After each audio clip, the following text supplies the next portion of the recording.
Oh, come on, it looks mostly like a dog.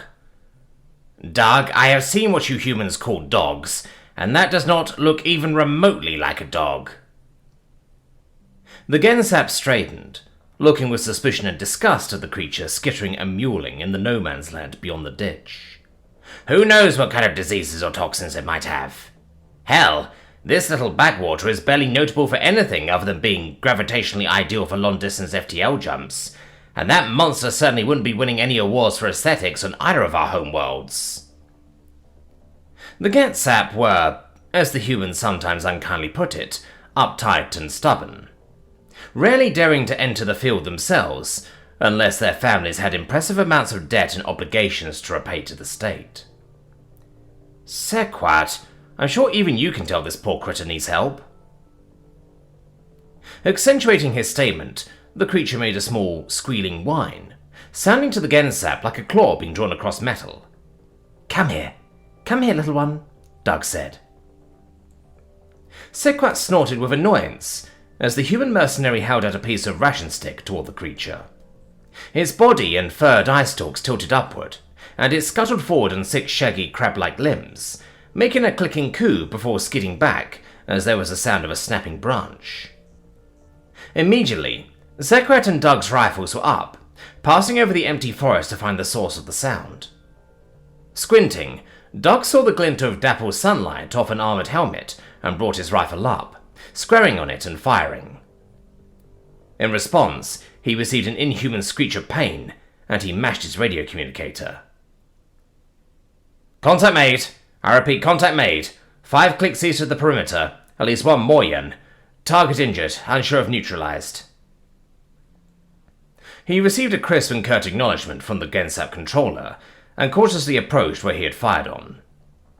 As Sequat covered him, he scanned the foliage for any trace of the enemy, but all he could see was a shimmering purple trail of blood, leading back into the underbrush. Doug clicked his tongue. Looks like I just winged them. The alien made a sound of disappointment and shrugged, saying, At least it seems you sent them fleeing back to where they came from. Gesturing toward the direction of the enemy lines the blood trail led to. I suppose, Doug said reluctantly. He still wasn't sure if the mercenary life was right for him in the long term. Humanity had found a lucrative niche in being guns for hire, typically hardy and able to eke out a stubborn existence on almost any world they were deployed to, renowned for excellent speed and marksmanship, as well as a surprisingly broad resistance to biological weapons and poisons. Even so, Doug had done a little research after finding out his assignment nearly 3 months ago, and it was his unspoken private opinion that the Gensap and the Moyens were simply being stubborn and stupid in refusing to come to any sort of peace talks. Still, he had some hope. He held out some hope that at some point he might be able to talk some sense into Sequat, seeing as the alien soldier's significant combat record held a surprising amount of sway among many of the Gensap leadership. When Doug looked up to try to find the creature that had first caught his attention, there was no sign of it. Seeing where his compatriot was looking, Sequat scoffed softly and said, All for the best, I'd wager. Next thing you know, you would have named the damn thing, and then we'd never be rid of it. Doug nodded sadly, but as he turned, a smile caught the corner of his lips. The piece of ration bar he'd thrown over was gone. The Gensap could be on us at any moment, Frederick. As I told you before, sir, said the gangly human, Fred. It's just Fred. We Moyens do not appreciate these truncations you humans are so fond of. Nicknames are an inaccuracy and a weakness that will get you killed by some Gensap lurking in the... The alien spun, screeching wildly as he pulled out his pulse pistol and fired. The plasma round obliterated a small boulder, and from behind it there was a screech and scuttling, followed by a mewling whimper. Looks like all you did was skill an innocent rock and spook the local wildlife, said Fred, holding up a hand for caution. He still had his rifle cautiously at the ready, but it was obvious, even in the poor lighting of early evening, that this was just indigenous fauna, and not some sort of Gensap saboteur. He was surprised that the commanding officer had even wished to accompany him on the field patrol in the first place. Fred and the other humans in his defense unit had grown up on Mars and had admittedly poor night vision without mechanical assistance, but it was apparently better than the Moyans had. Commander Brid had been jumpy ever since they left the walls of their forward operating base, and the most lively activity Fred had seen all night, or indeed the entire week before, was nothing more than the occasional flitting creature flying overhead, and small scuttles from fauna scurrying away underfoot. Speaking of which, he turned to the creature that had been mewling and whimpering, an odd shrieking noise that still conveyed agitation and uncertainty, even across vast gulfs of biological differentiation from Martian-born human biology and whatever the hell this was. Moving slowly so as not to spook it further, Fred burrowed down in his pocket until he felt the edge of nub fruit. They tasted like someone's old, wet gym socks had somehow found a way to infest the inside of a vaguely banana-scented apple, but evidently humans were the odd ones out. Many of the other alien mercenaries spoke quite highly of them, and stated that humans were the only ones they had met so far who found them anything less than tasty. There was even one of Fred's fellow Martians who said they tasted deliciously creamy, and didn't seem to notice much of a gym sock flavour at all. He was either a lucky or unfortunate individual, depending on how one looked at it, and had received the lion's share of the fruit rations the entire unit had been afforded.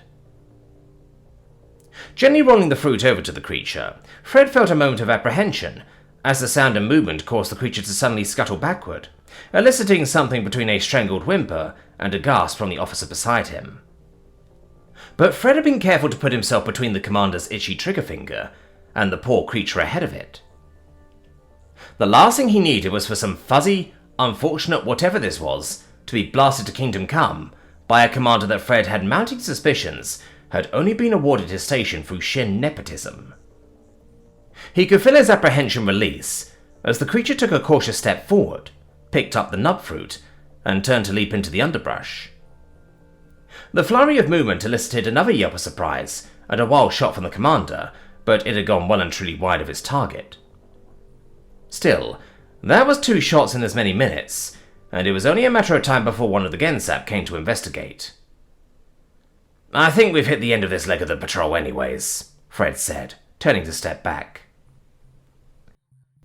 As he started walking back, he still snuck a look over his shoulder, imagining the creature was sitting in the brush somewhere, eating the fruit with more gusto than he or any of his friends could manage.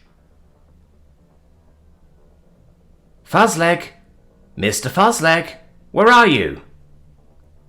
Behind Doug, Sequat sighed in exasperation. "A name? Really?" Doug claimed this was only his 3rd time being out to this stretch of the patrol route, but Sequat had his suspicions otherwise, given how familiar the humans seemed to be acting. Sure enough, he took a step back in concern, as some of the brushes rustled, raising his rifle, but Doug was already down on his knees, saying, "Oh, that's a good boy. Come here, boy." And in response, received a shrieking coo as a scuttled mass of fur and legs burst out of the leaves and crossed the short opening in the glade with a surprising amount of speed. The creature extended a long, thin proboscis and began wiping it across Doug's face. Doug chuckled, doing his best to wipe some sort of liquid it emitted off and saying, Now, no kisses. No kisses right now." Sequat stared in disbelief. For all the human knew, the creature was simply tasting him to determine if he was something that could be consumed. The Gensap had seen far smaller creatures inflict far greater damage on prey they were hunting, but the human seemed oblivious to the threat, and scratched underneath the creature's mandibles, as if interacting with a harmless domesticated pet. The scratching caused the monster to awkwardly tilt to one side, as 2 sets of legs began spasming, attempting to itch the area being scratched. The eyes on the end of its stalks half closed, as the creature let out a keening series of rapid-pitched yips. "Oh, I think he likes it," said Doug, chuckling and pulling out a ration bar. Sequat sighed. "Human, you know it's not ideal for being fighting ready if you continue to withhold vital nutrients for yourself to feed this." The alien paused for a long moment, searching for a suitable word that was not reflexively or instinctively insulting. "Creature," he finally settled on. Those nub-flavoured ration sticks are almost impossible to eat anyway." Doug chuckled, offering it toward the alien soldier, who accepted it with a confused look. Taking a bite, he said in a muffled voice through his set of double jaws, busy chewing the ration bar, "I don't see why you humans are so opposed to these. The flavor is really quite pleasant." Doug merely gagged, only partially acted out, as the scent of the ration bar wafted over. But when he offered another to the creature, it made a crooning noise, and quickly tore apart and swallowed the ration bar. "I'm still not convinced this is a wise idea, human," Sequat said. "It is unclear if the Moyans are nearby. They may even now be waiting in ambush with this creature as the bait." Doug chuckled. "You folks don't seem to care much for whatever's native to these rocks we're fighting over, so I don't think there's much risk of that." He straightened, stretching, as the crab-like creature scuttled in a little circle around his legs, peeping happily and play-fighting with one of Doug's dangling webbing straps on his calf. He smiled, but then made a gentle shooing motion toward the creature. The creature had been quite thrilled and was reluctant to leave them alone, but eventually it turned and ran back toward the underbrush, pausing only to take one last look back over its shoulder toward the human, before disappearing into a hollow between some fallen logs. Sequat strongly suspected that, given the human's passion for the disconcerting creature, this likely would not be the last they saw of it. Fred gently tossed an object up in his hands, catching it, a deft show of skill he didn't mind showing off in front of his commanding officer. The Moyans, while keen of eyesight and, with exceptions like his commanding officer, typically quick of wit as well, still lacked the hand-eye coordination that humans possessed. This allowed him to show off slightly, tossing and catching the item with a metallic clink as his eyes scanned the bushes. Commander Brid let out a muted shriek of concern. "Frederick, do you wish to alert every Gensab within the sector that we are here?" Fred was quite sure that any Gensab were dozens, if not hundreds of clicks away, as the last report of any encounter with them in this region had been weeks and weeks earlier. But he also knew deference was still required to his superior officer. So, putting on a firm and obedient smile, he nodded and said, "As you perceive, Commander." Evidently, the slightly backhanded agreement did not go unperceived, and he called the alien officer muttering something about blasted clones under his breath. That rankled a little, but Frederick knew it was far from uncommon. He, along with most of the rest of his brigade, had volunteered as clonal troopers, their memories flash preserved at the beginning of every evening rest. With sufficient cell stock and spawning tanks, nearly half their units' numbers could be regrown in a matter of weeks, should they suffer severe casualties. It was a convenient way to preserve combat experience, but Frederick had to admit it played merry hell with long-term memories, particularly those related to skills and events unrelated to combat. Of course, he was pretty sure the begrudging, barely tenable acceptance of command authority, and authority in general, was just his own personal preference, but the irregularities caused by flash imprinting provided a convenient scapegoat. Holding the object, he jingled it slightly and called out, "I've got something for you, bud." The Malorian tilted his head quizzically. "What is that, Frederick? Is that what you were trading with the weaponsmith for earlier?" "It's Fred, sir," said Fred, with more than a little hint of annoyance. "And yes, I didn't have access to a welding torch to cut the shape and burn in the lettering I needed, so I had to barter a little for it." He held up the old strap part of some unused webbing from his satchel, and a glimmering tag on it that read in rough lettering, "Pudge Pot." It was a name echoing a vague recollection of what they had called a slobbery, blunt-faced dog he'd had as a kid, so many decades and lifetimes ago. The alien officer scoffed. The lack of access was by design. Humans were not seen as especially trustworthy when it came to matters such as the use of crafting and engineering equipment. More than one story had circulated about human mercenaries, flash cloned or otherwise, using what seemed like simple construction tools to create abominations that sometimes bordered on the verge of war crimes. "This object you've created is for this wild creature?" he asked hesitantly. "I thought this was not typically something given, except to domesticated companion animals." Oh, well, typically, I suppose, said Frederick. A few fuzzy, incomplete memories trickled in. Visiting a friend's house, playing on the red sand dunes with his pet iguana, the name tag glittering in the low sun. I suppose it depends on what your definition of domesticated is. The human let out a low whistle, and a few moments after, a nearby bush rustled. Fred grabbed the commander's arm, stopping him from instinctively raising and firing as he had done several times before. This time, the commander made a frustrated noise, but said nothing, simply glaring at what might otherwise have been seen as unacceptable impertinence. But at this point, Commander Brid had begun to begrudgingly admit that the human might be slightly better aware of when to discharge a weapon, and when to conserve ammunition. Fred whistled twice more, much lower this time. Bursting out of the tree line came a ball of fur and legs, skittering on an unexpectedly slippery patch of fallen leaves, before righting itself and running over. Its proboscis flicked over Fred's face, combing through his beard and threatening to go up his nostrils. Whoa! Down, boy! Down! The creature stopped and hunkered down, its abdomen wiggling excitedly in lieu of a tail. The Moyan commander had long since stopped being surprised by the oddness of both the creature and the human who had seemingly adopted it. But Fred paused and, in a hesitant voice, said, "Sit?" Sure enough, the creature sharply thumped his rump on the ground, still wiggling excitedly, and scooching a little bare patch of earth in the fallen leaves. I don't suppose roll over works at this point, Fred mused. The creature let out a whimpering shriek and tilted awkwardly onto one side.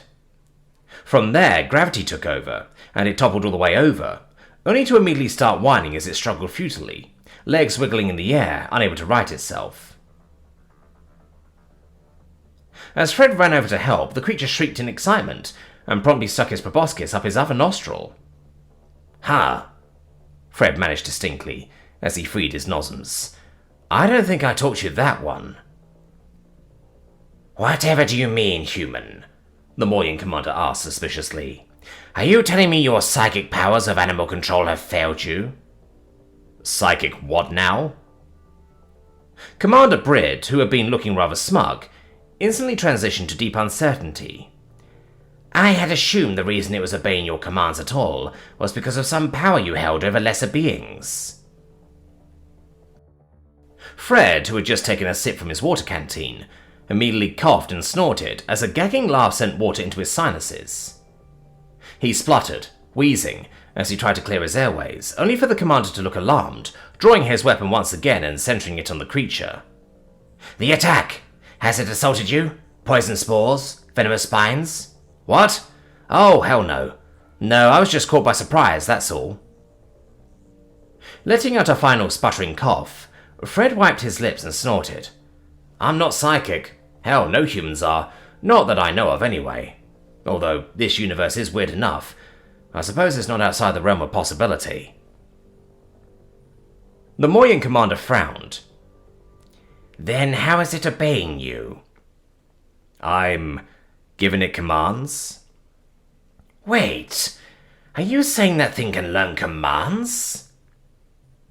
Fred glanced down at the eager little monster, its proboscis hanging loosely, dipping in and out as his abdomen wiggled against the ground. "Well, I suppose so, yeah. That's at least what it's acting like." Commander Brid looked warily at the creature. What if it had been trained to be violent? The Genzep are not above such depravity. Fred shook his head. "Nah, doesn't strike me that this critter's got a mean bone in its body. Or a exoskeleton or whatever."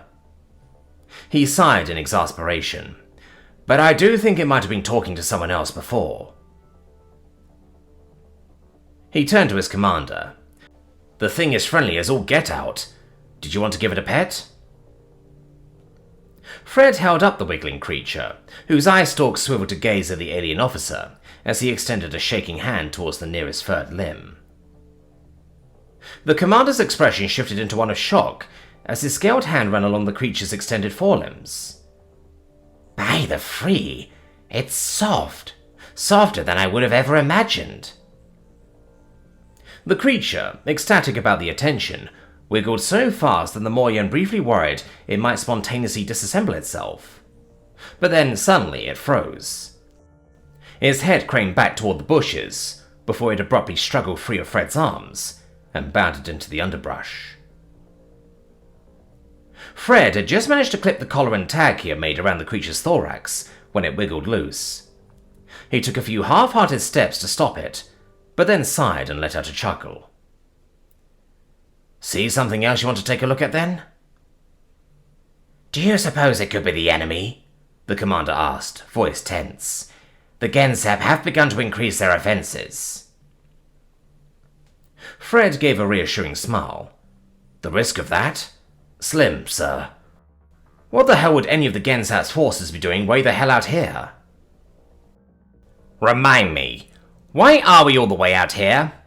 Again? Doug, standing nearby, grinned. Well, I'm getting redeployed tomorrow, so I wanted to at least have one last chance to give Fuzzleg some love. And... He hefted a satchel, which rustled with a sound of wrappers. A treat or two. Sequat's oral discs twitched at the noise. That certainly sounds like more than one or two. Before Doug could respond, a distant rustle sounded from the bushes. A twig snapped. The warrior's hand went to his pulse rifle, though he didn't raise it yet. And then, sure enough, with a crash of snapping twigs and pushed leaves, the monster bounded forward. Doug, however, immediately noticed something off. He crouched and began checking the creature carefully. What's the matter? The alien asked. Well, Doug frowned. Fuzzleg's got a collar now, and while I was thinking of maybe adding one at some point, he said, patting a breast pocket where a metallic tinkling could be heard, I hadn't quite gotten around to finding a strap for it yet. So, others have been caring for this creature as well? The Gensep asked, suddenly alarmed. His rifle raised, aiming at the creature. It could be compromised. What if it's had a bomb inserted into it? Or... His mandibles clicked anxiously. It was infected to serve as a bioweapon carrier. Doug pursed his lips. Ah, hell. I guess it wouldn't hurt to be extra cautious. He cut himself off mid-sentence as they both heard the sound of a distant rustling twig, far beyond where the small native creature had emerged. Doug caught sight of a Moyan helmet. His rifle snapped up and he fired a triple shot. The shots went wide, and in return a flurry of fire rained back, one of which struck Doug in the shoulder. He yelled in pain, clutching his burnt and bleeding wound. Hold steady, human Doug, Sequet barked, as his neural implant began administering combat enhancers. He called in the attack, and received a terse reply from the Gensep command. The Mayan offensive must be stopped by any means necessary. Command has authorized artillery strikes on any confirmed hostiles. Doug groaned and through gritted teeth muttered, Yeah, I say they're pretty damn hostile, all right. Struggling to his feet, Doug brought his rifle up and fired a few shots toward where the initial rounds had come from. But already, the returning fire was more scattered, less tightly grouped. He growled in frustration. They're withdrawing. That artillery barrage is going to hit nothing but trees. The alien warrior next to him nodded and began to lower his weapon, only for the low rumbling of the incoming plasma artillery round to be temporarily drowned out by a sharp keening from the creature Doug had adopted. Oh god! Fuzzlegs! Doug swore. Before Sequat could stop him, he had sprinted forward into the underbrush. The rumbling became a roar a mere second before the glowing green round impacted. There was a blinding flash and a searing blaze of heat. The Gensep was thrown backward, slamming heavily against some rocks. Smoke filled his lung as he struggled to stand, using the butt of his rifle for support. The clearing was a ruin of twisted and burnt trees, bushes smouldering as the last of their leaves caught fire. His gaze locked onto a huddled shape just a little ways from the blast's epicenter. Tattered remains of Doug's uniform were visible through the charred and ashen landscape. The alien rushed forward, reaching the human and placing a hand against his chest to search for a pulse. Doug had been maimed. Most of the arm that had once held his rifle was a mangled mess below the shoulder. Burns covered his chest and face. His breath was ragged, weak, but he was alive. To Sequat's shock, another human lay beside him, or at least what remained of one. Their body was ravaged by the blast, torso shredded beyond recognition. What was left of their sundered helmet bore the insignia of the Moyan forces. Then, a soft whimper caught his attention. Carefully, the alien pulled out an emergency tarp, laying Doug down gently on it, and he was stunned to see movement beneath where the human had been crouching. Peering out from where it had been sheltered between the humans was the creature. Despite his frail body, the small thing had miraculously survived, suffering only minor burns, singed fur, and damage to one of its legs. The alien extended a hand. The creature's proboscis ran along his fingers, then released a burbling shriek of recognition. Then, despite his injured limb, it bounded out and nuzzled Sequat, keening anxiously. It turned, proboscis sweeping over the fallen human soldier, then back to Doug, whining with uncertainty. Again and again it pressed against them both, insistently probing with the proboscis, trying to elicit some kind of response. Sequat had just managed to reach a hand out, fingers running through the creature's now crackly fur, when a shout rang out. "You! Back away from that thing!" The alien warrior snapped his rifle up to his shoulder, instincts primed to fire. But even as his sights aligned with the Moyan officer before him, he hesitated. So did the officer. The Moyan was young, far younger than the Gensap, whose bones had long since started reminding him of his years. But there was still a pistol leveled at him, a threat, no matter how hesitant. The Gensap remained wary. He called back, "I lay claim to it." "I claim it as well. That was Frederick's collar around the creature's neck, a soldier under my command." "A simple strap of cloth does not prove ownership," Sequat countered. "As I'm sure this Frederick would have been able to tell you." He felt a qualm of worry about Doug, but then hardened so as not to lose sight of the issue at hand. "So lay down your weapon before anyone else gets hurt." The officer still held his gun somewhat steady. "And how do I know you won't fire on me the moment I do?" the Moyan returned. "Your kind is not to be trusted." "Neither are yours," the Gensap shot back. A long moment stretched between them. Then, slowly, deliberately, Sequat lifted his rifle, keeping eye contact as he pointed it skyward. His fingers unclasped the rifle straps, pulling it free, and with measured care, he tossed both to the ground beside him. "I think," the Gensap said, "we have a mutual need to tend to our wounded, and for you to bury your dead." The Moyan's eyes flickered at the gesture, but after a moment he followed suit. He holstered his pistol, snapped the latch shut, and closed his coat over it. "Frederick would have wanted me to care for the creature," the officer murmured, "and he would be loath to see it in enemy hands." "As would Doug." Sequat hesitated, looking at the human's unconscious form. "So, we are at an impasse once again." The alien warrior was surprised when, this time, the Moyan spoke first. "In the spirit of reason," the younger officer said carefully, "Frederick is no longer capable of arguing his case, but your human still lives. Perhaps we should return to your camp to ensure both his survival and that of the creature they adopted." The Gensap warrior studied him. "And what of you?" he asked. "I think you'll need help getting back there yourself," the officer replied. The alien frowned in confusion until he followed the Moyan's gaze downward. His leg was shattered, likely when he had been thrown against the boulder from the artillery blast. He had been too dazed to notice, but his neural implant was blocking an abnormally high pain spike. It would not be able to do so for much longer. "If you insist on being captured," he muttered, "I imagine I will have no choice." The younger officer took a step closer, offering an arm. "For now," he said, with a faint, careful smile, "I suppose I shall have no choice but to surrender myself to your mercy. Now, here, give me that arm and let's get underway." As the Moya moved to support him, a quiet beep ran through Sequat's implant. One last warning before the pain blocker failed. Agony crashed over him, and his grip tightened as the world blurred. He had one arm slung over the officer's shoulders, the other gripping the tarp that bore Doug's unconscious form. The creature clung and huddled atop Doug, letting out soft, clicking whimpers as they began their long trek back to base. Sometime later, beneath the light of twin suns, peace had long since settled over a quiet home on a forested world far from any battles. On a sturdy wooden table, bathed in the soft glow of morning, lay an open photo album, archaic yet also familiar and reassuring. In the most prominent photo on its open pages were 4 figures. 2 aliens, once sworn enemies, now standing side by side.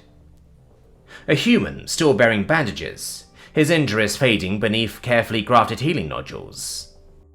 And a fresh-faced, bald clone soldier, his expression one of cautious confusion, as if still coming to terms with the circumstances that had led them here, but happy, undeniably so, and a small, furred, multiple-limbed creature, cradled in a group embrace by the others. The beam of sunlight drifted past the photographs, glinting off 2 medals for heroism, each from a different, inhuman world, before coming to rest on a carefully preserved leaflet. A declaration of peace, and the end of a long, bitter war. From the table, the sunlight shifted further, casting its warmth onto the floor and towards a small bed in the corner. Tufts of fur still cling to the fabric, remnants of a once lively occupant. Near the edge, just beside 2 small, time-worn holes, the results of years of mischievous digging, lay an embroidered patch. The patch was made to resemble 2 shattered halves of a collar tag, once whole, now split, but kept together with care and love. The name across the broken pieces read simply, Fuzzpot.